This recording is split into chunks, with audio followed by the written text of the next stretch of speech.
കട്ടപ്പന നഗരസഭയിലെ ടൗണുമായി ബന്ധപ്പെട്ട് കിടക്കുന്ന റോഡുകളുടെ പുനരുദ്ധാരണത്തിന് വേണ്ടി കട്ടപ്പന നഗരസഭയിൽ നിന്നും 50 ലക്ഷം രൂപ അനുവദിച്ചതായി നഗരസഭ പൊതുമരാമത്ത് standing committee chairman Sibi Parappayi. പദ്ധതിക്ക് DPC അംഗീകാരം ലഭിച്ചു കഴിഞ്ഞു. നടപടിക്രമങ്ങൾ പൂർത്തീകരിച്ച് മാർച്ച് മാസത്തിന് മുമ്പായി പണികൾ പൂർത്തീകരിക്കാനാണ് ലക്ഷ്യമിടുന്നതെന്നും അദ്ദേഹം പറഞ്ഞു.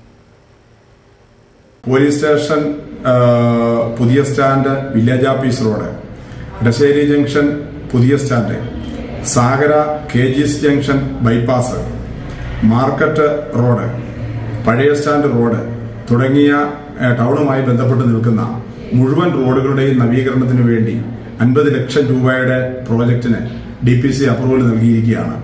TS വാങ്ങി ടെൻഡർ ചെയ്ത് മാർച്ച് 30-നകം പണികൾ പൂർത്തീകരിക്കുന്നതാണ്.